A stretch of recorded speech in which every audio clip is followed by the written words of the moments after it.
Anthropic aims to demystify AI black boxes by 2027. Elon Musk's lawsuit defends the use of deep fakes in political campaigns. Has Microsoft Copilot flatlined?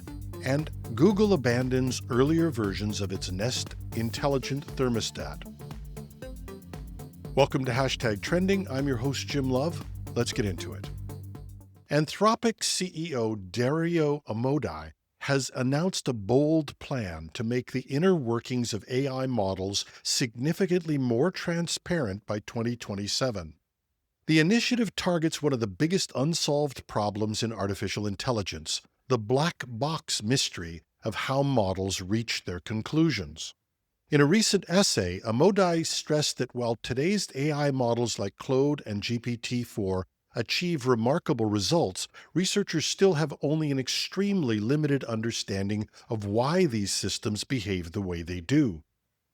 Anthropic is investing heavily in new interpretability research aimed at identifying internal neuron clusters that correspond to understandable concepts. Amodei, who founded Anthropic to develop safe AI, is concerned about the possibility of reaching artificial general intelligence without understanding how the models work. He said, "I'm very concerned about deploying such systems without a better handle on interpretability.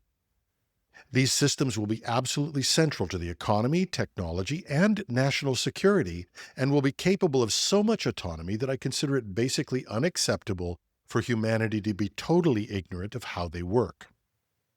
And Anthropic has walked the talk on this, developing what they have termed mechanistic interpretability, a field that aims to open the black box of AI models and understand why they make the decisions they do.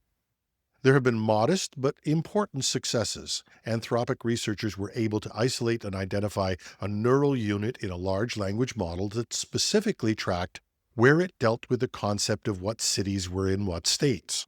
It seems like a really tiny breakthrough, but it offers the promise that AI behaviors might eventually be mapped to individual neurons or circuits.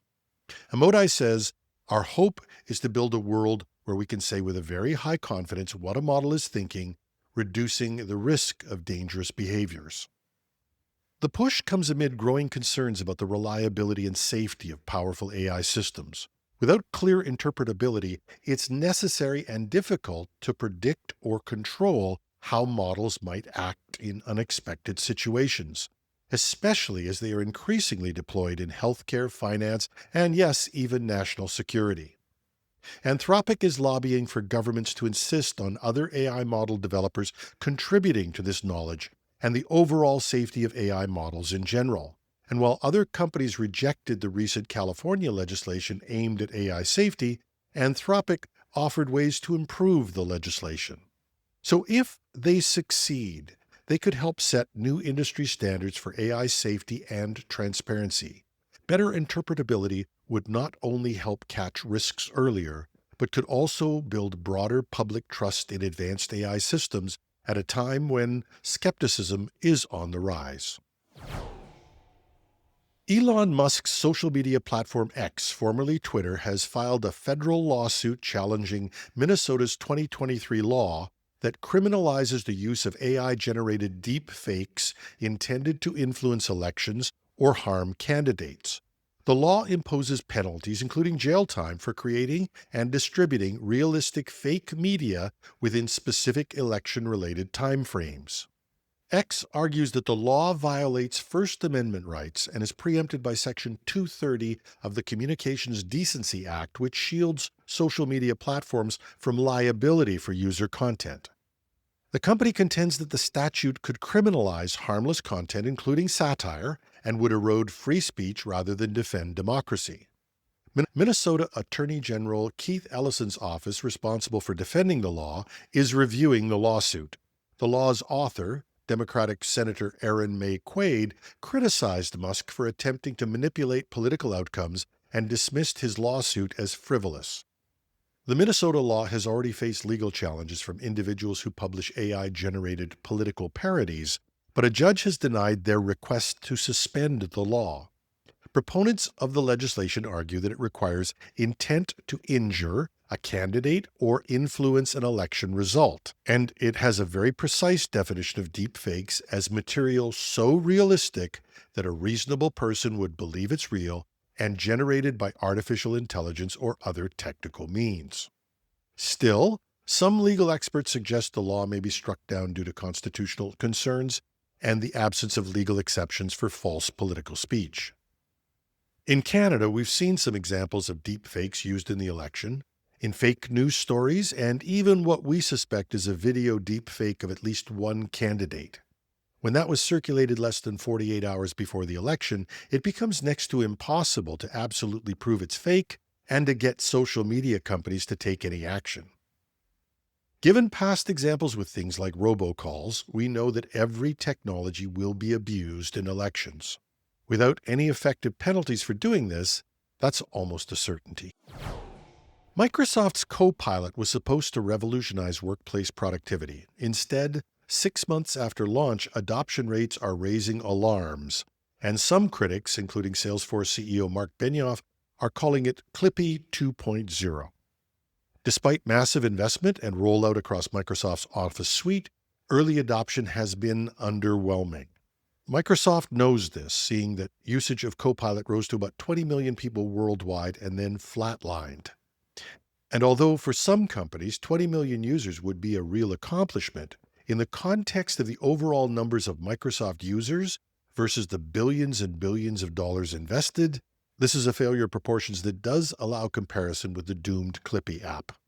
Clippy, for those who don't know, was supposed to be the latest in interactive help systems, and I'm not sure it was even bad for its time, but it was despised, scorned, ridiculed, and unused, and Microsoft finally dropped it, making it the icon of failed features. According to the reporting from XDA developers, Microsoft's Copilot weekly user base is only 5% of the number of people who use ChatGPT, and it's not increasing. If there are approximately 1.5 billion Windows users worldwide, it means that just over 1% of them are using Copilot, and it's a tool that's now a Windows default app. Adding to the criticism, when you look at how Copilot has been delivered to its customers, it's disappointing. It just doesn't work. It doesn't deliver any level of accuracy. Copilot is more like Clippy 2.0. And Benioff, besides doing the burn, also pointed to Gartner research that warns Copilot may be inadvertently exposing sensitive company data, compounding frustration among early adopters. The comparison to Clippy, that much maligned animated paperclip assistant from Microsoft's past, may gloss over a deeper concern. Users have reported that Copilot often struggles to understand context, offers generic advice, sometimes generates inaccurate information, and instead of boosting productivity, for some at least, it's perceived as just an intrusive add-on. Microsoft has already had to back down on its Copilot key and allow users to put it to other uses, including reinstating its original function as a menu key.